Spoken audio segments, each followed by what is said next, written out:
you've got a particular skill set because in Rise I got to see you sing or hear you sing, and it was great. In this show, I get to see you dance. You're an incredible dancer as well too. What is your skill set? What are you bringing to these different roles?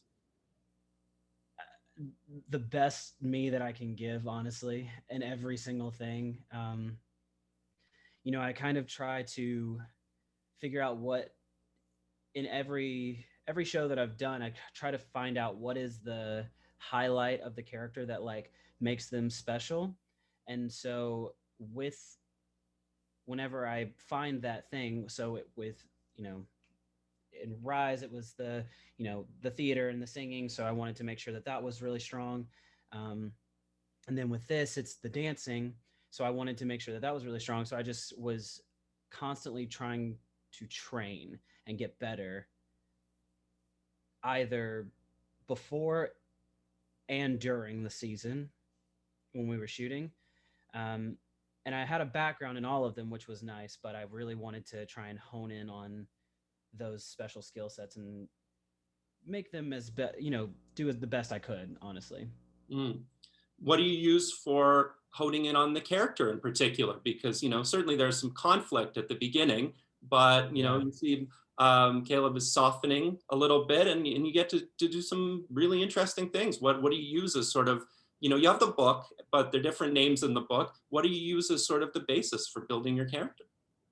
Well, I read a little bit of the book, but by the time we started shooting, I literally didn't have time to finish it. And I didn't really see, from what I read, I didn't see Caleb's character in that. And so the showrunner and I discussed bringing a little bit of myself and my background to the character.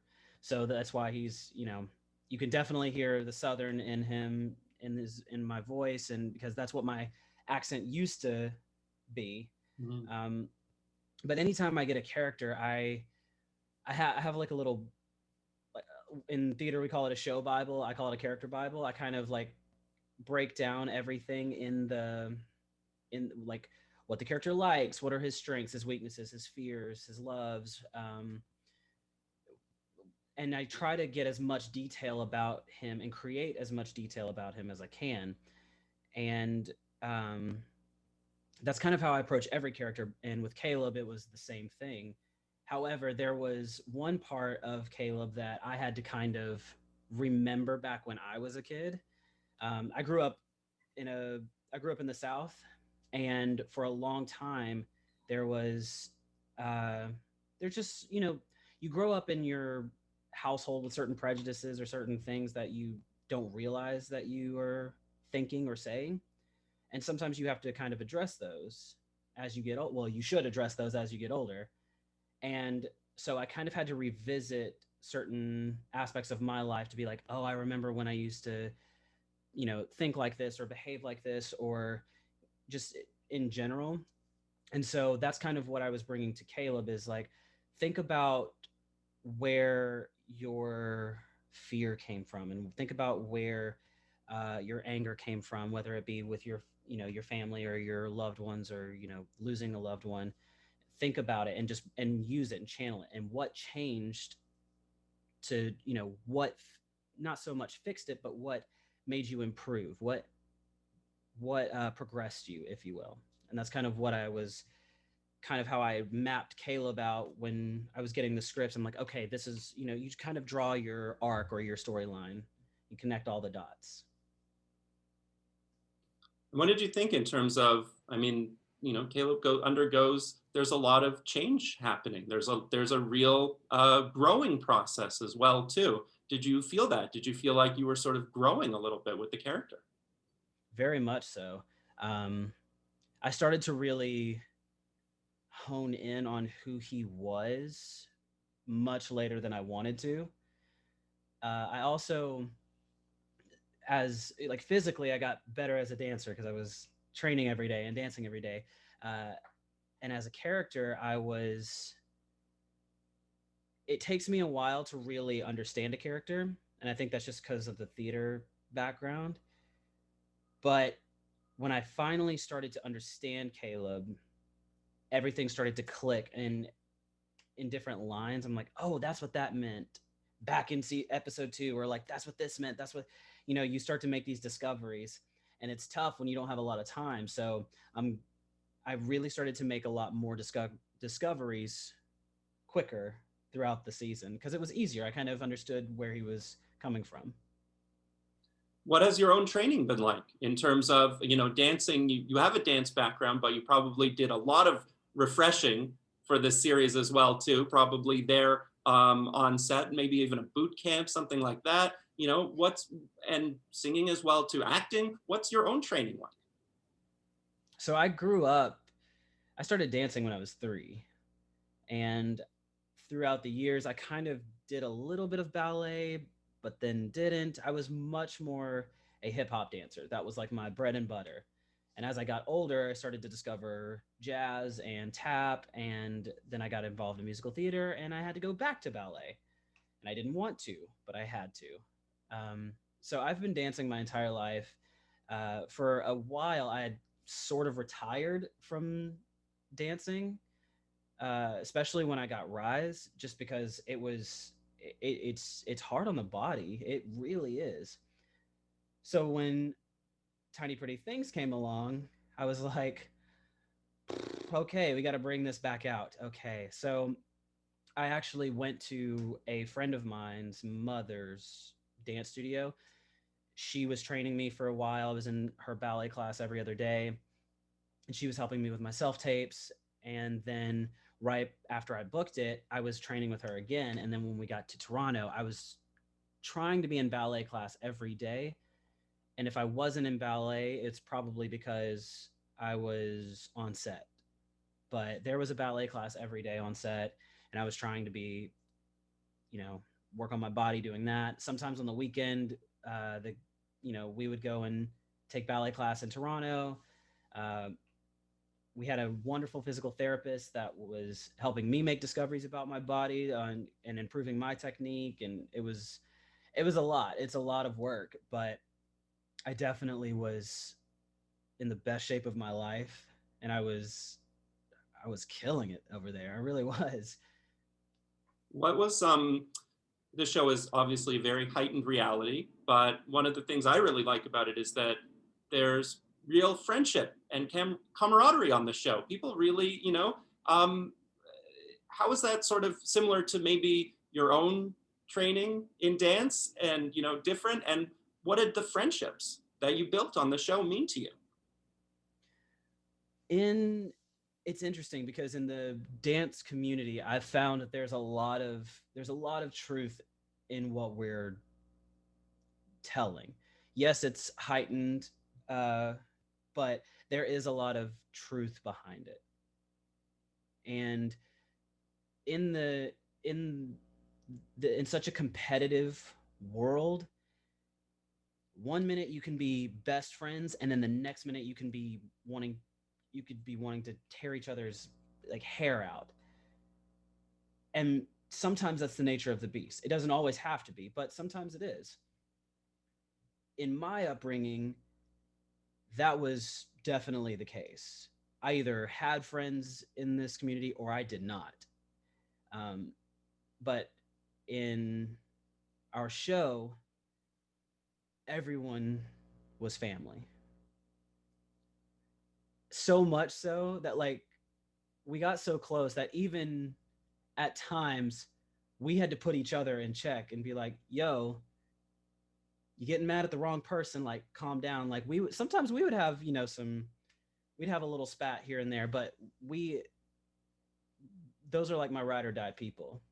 And Bart is the older brother of the cast, and like um Michael Rosen is like, we call him, or I call him, like my husband. Like that's like we're the mom and pop of the cast. Like, you know what I mean? It's everyone. It is a giant family, and that's how it is in the dance world too. And there's a line that Bet says, she's like, in the studio, it's kind of like a winner takes all, or like best man, best person win kind of thing. But outside, that's my family, and you don't mess with my family. So that's why I was like, it's very honest in that aspect.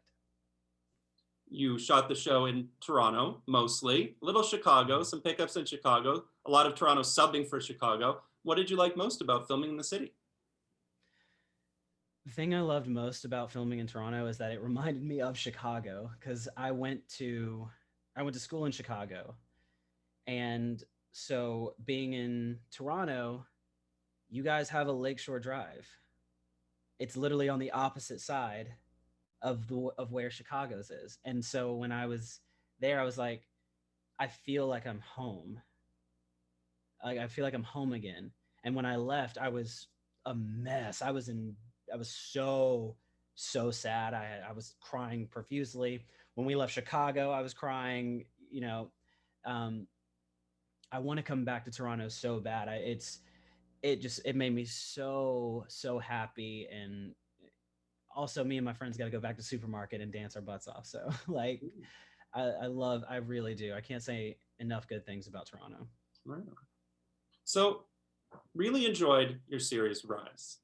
Very much sad that it wasn't going on, and even the Society as well too. I'm watching that. It was a great show. We were very sad to see that it was going to go and then didn't keep going. And this one, what a cool show! I mean, Tiny Pretty Things is great. What have you enjoyed about sort of those series and leading up to this point?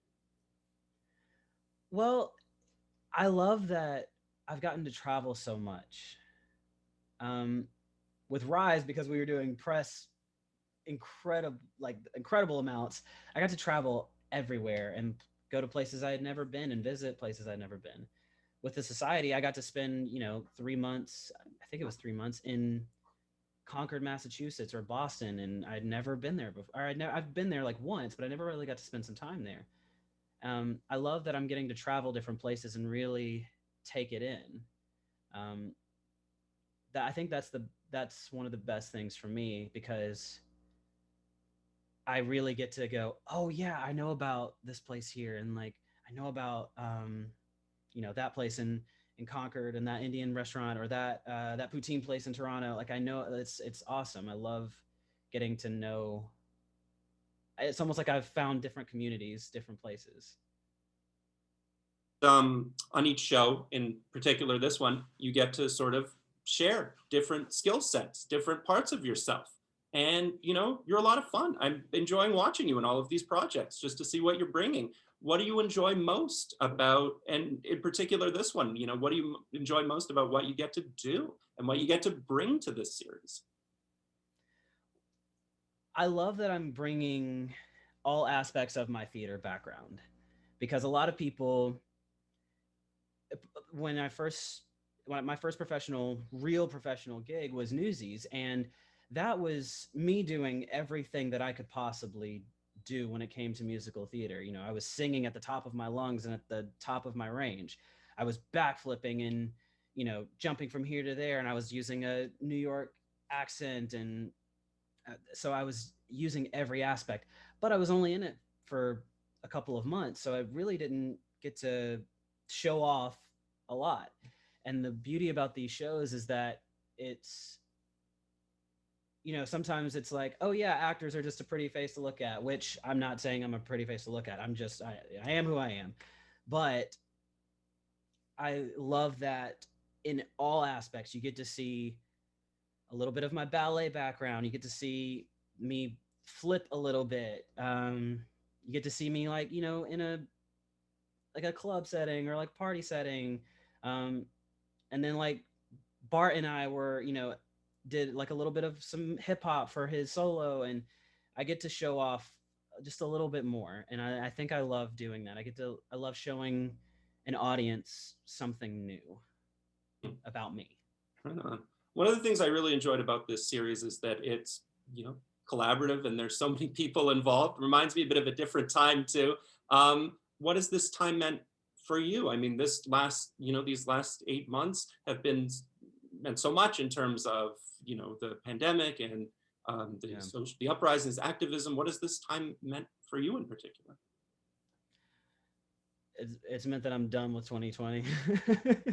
um, no, I this time, especially in the last 8 months, it's made me really appreciate um, all of my friends. and all of my family members, and it's really gotten me to look at my talents too, and say and go, Damon, you've got a lot to offer this world. Do it, offer it. Like get better in them and offer it. Show the world what you can do. It's also opened my eyes to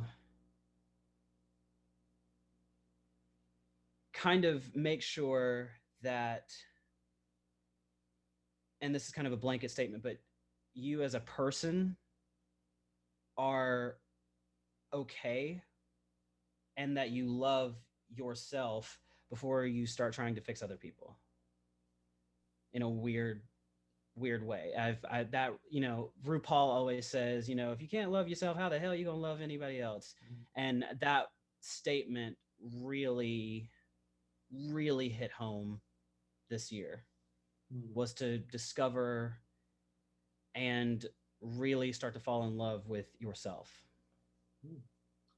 I responded very heavily to this series, to some of your other shows as well too. What have you enjoyed? What's been a show? What's been a series that's meant a lot to you that you've really enjoyed? Avatar: The Last Airbender. Yeah. It came out 2 weeks in Toronto before it came to the States on Netflix. And I had a VPN, so I watched all of it in 2 or 3 days. And then when it came out in the States, I watched it again, and I got my friend involved and I watched it again. And then The Legend of Korra came out, and I just finished that last night. And now I'm about to go watch Avatar again for the fourth time, because this year was really dark. And so every time I'd watch it, just subconsciously, I would get better. And it just put me in a better mood. That show, when I was a kid, was incredible, and it's incredible now. It's beautifully written, it's beautifully made, it's authentic to the culture, and that is the show. I think it's my all-time favorite show. I've searched for that for a couple of years now, and I think that's the one that's my go-to, is like, yeah, Avatar. It's 3 seasons, and there's nothing wrong with it. Nice. So you've talked about how you have dream projects and things that you want to do. You talked about wanting to do a musical. It feels like when you're in projects like this, it's almost like you're manifesting them into existence. It seems like you've really taken control of your career path in that way. What have you enjoyed about that aspect, and what are some of your maybe future dream projects as well? Well, it's interesting. Every time I feel like I'm like, I've got control of my career, I find out that it's not what I thought. I don't like to say that I am like in control of my career. I like to say that I'm in control of my my happiness, because I've started to recognize and recognize that booking the job isn't what is supposed to bring you happiness. It's supposed to be your, what we call, the side hustle. You're auditioning and playing these characters and getting to, every single time you get an audition, you get a new chance to play a new character and put your own spin on it. That is the beauty of it. That's the love of acting, is that you get to just pretend. So in that aspect, I think that's my version of like taking control over my career, is that I've found that kind of happiness in it. And but if there's dream roles out there, I definitely want them. Like, I would love to, in a musical, I would love to do, I know I've said this before, but Gabe in Next to Normal, I would love to do that. And if they did a film version of it, PSA, hire me. Like, that's where I want to go for that. But other than that, this is how dedicated I am to putting this in the universe. I just got my first custom made Miles Morales Spider-Man suit, and I want to play Miles Morales. So I'm putting that in the universe for everyone to hear. I will play it. I'm going to play it. And then my last one, because there's always three for me, I want to play a honest representation of Michael Jackson. I want to know the truths. I want to know the lies. I want to know the good, the bad, and the ugly. And I want to portray that in on stage or in a movie or in a series, whatever that may entail. I want to do that because I feel like there's so much that we know and then there's so much that we don't know. And I want that story to be told, and I want it to be told right. Very nice. So this series, Tiny Pretty Things, has a lot of, we've talked about the arc.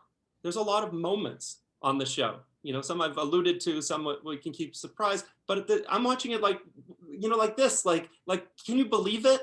Like, I don't think I've seen a show like this for Netflix or in general. You know, what did you enjoy about that? What have been some of those moments? What are you excited for people to see? I'm excited to see people like how crazy it can get and how crazy, you know, the mind of an artist can be. That's what I'm really excited, and I'm excited to see people's reactions just all around. You know, from people I know, people I don't know. You know, I want to see the good, the bad, not the ugly. I don't want to see the ugly in this one. Just the good and the bad. But that's what I'm really excited. I'm excited to just see people's reactions of, you know, this person being killed and then finding out they're not killed or they are killed, and like you don't really know like what's reality and what's not. And and the dancing, that is what I'm really excited for too. I forgot about that. I don't know how, but I did. I'm really excited to hear people's reactions from the dancing because the cinematography is incredible, and the the dancers that we have, I've never seen anything like this. I really haven't. And I've been dancing for a while, but to see so many incredibly talented and gorgeous dancers is just remarkable. Hmm. Lastly, I want to ask you, you do it all. I mean, singing, dancing, acting. Do you feel like they're very integrated? Do you feel like you get something out of it differently? I mean, on this show, when you're dancing, you know, you're expressing yourself quite differently. What has that meant Yeah. for you? What do the different parts sort of bring to the whole? Well, it's interesting because in in school we always were taught that um, art is therapeutic but not therapy. And in doing these shows, seen what seen what that means, because you're releasing when I sing, I'm releasing something complete like vocally as opposed to physically or mentally. When when I'm acting, I'm usually releasing something mentally and vocally, and then when I'm dancing, there's something completely different that is released when I'm doing that. There's a I guess there's a different endorphin being released. So that is kind of what is different for me because I feel different releasing something when I'm dancing, just like I do if I'm just doing a straight scene or if I'm singing, because you know there's been times when I'll be in the middle of a song and all of a sudden I just start crying and I'm like, why? No, I know why, but where did this come from? And even when I'm dancing, sometimes I can get choked up, you know, from the music behind me. And, you know, I'm connecting with the music, I'm connecting with people that I'm dancing with. And there's just a different, there's just a different expression through all of them. Very nice. Damon, it was such a pleasure speaking with you. I can't wait for people to see this show. December Thank you, 14th, Chuck. it is such a hot show. And I'm really like, I'm going to go back and watch it a second time because there's so much going on, so many clues. Yeah, exactly. And now when you go back and watch it a second time, you go, oh, like there's a lot of moments like that. So I'm really glad that you enjoyed it, and I'm glad that you're a fan, and I hope to finally, you know, hope to see you one day in Toronto in real life as opposed to just in Zooms. Yeah, exactly. Back in Toronto. Sure. Absolutely. Such a pleasure speaking with you. And thank you again.